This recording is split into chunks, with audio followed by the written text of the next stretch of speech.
After winning back-to-back Super Bowl titles, Jimmy Johnson was out as the head coach of the Dallas Cowboys, leaving more than one player in the locker room griping about this strange twist of fate.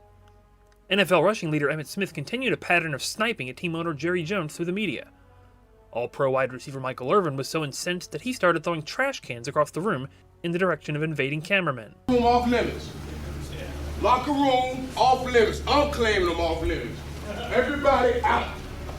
Hey, if you're not, boss man, you clear? Let's go out. I'm bringing the locker room off limits. Hey, y'all think I'm playing with y'all or something? Hey, But new head coach Barry Switzer was smart enough to know that neither Smith nor Irvin would set the tone for how Switzer was to be ultimately accepted by the Cowboys locker room. That honor fell upon the shoulders of all-world quarterback Troy Aikman. Aikman was more than just another Jimmy Johnson disciple. He was also the unquestioned team leader and someone familiar with Switzer's style of coaching. Aikman played 2 years for Switzer at Oklahoma before transferring to a more quarterback-friendly offense at UCLA. Knowing how important Aikman was, Switzer met with the Dallas quarterback before his introductory press conference even began. Much to the surprise of many, Aikman walked out of that meeting quite impressed. A narrative had been built since Aikman's Oklahoma days that Switzer had misled the young quarterback about the style of offense that the Sooners would be running with him. Because Aikman left Soonerland and Switzer's wishbone attack for a more pro-style attack with the Bruins left many to conclude that Aikman was bitter about his experience in Norman. Cowboys fans expected Aikman to be anti-Switzer to an extreme. But Troy Aikman insisted that such a notion couldn't have been further from the truth.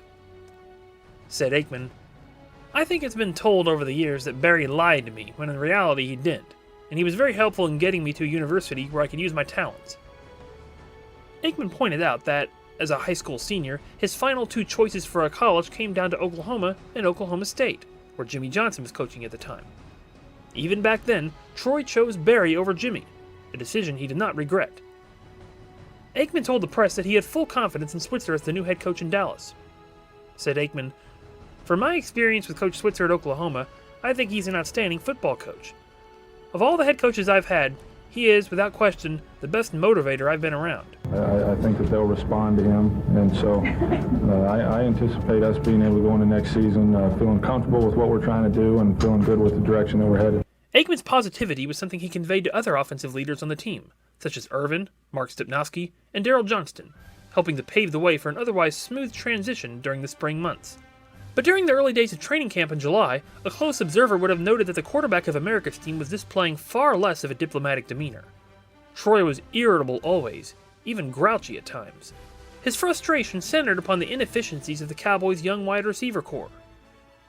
Due to an injury which was set to sideline Michael Irvin until at least the middle of August, and due to the surprising release of Jimmy Smith just before camp opened, Aikman had been directing an unusual amount of passes in the direction of reserves, such as Willie Jackson and Shelby Hill. The result was a foul-mouthed, frustrated quarterback.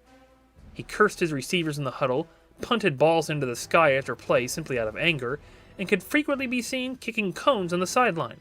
It didn't help matters that Aikman had a patchwork cast of blockers in front of him. Mark Stepnoski was still spending time in the training room rehabbing from off-season surgery, Eric Williams missed some time with a dislocated toe, and Mark Tuinei missed one practice due to personal reasons.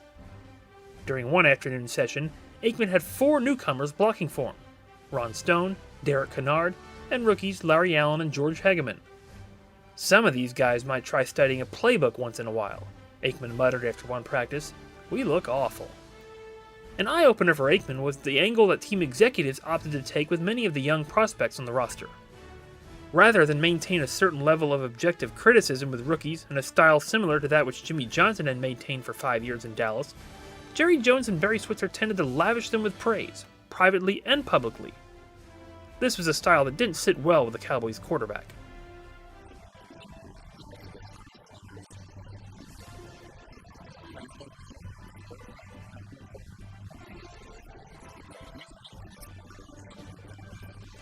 Early on in camp, Aikman waited patiently for Switzer to unleash a paint-peeling, come-to-Jesus tirade, either during practice or in a team meeting. But the tirade never happened.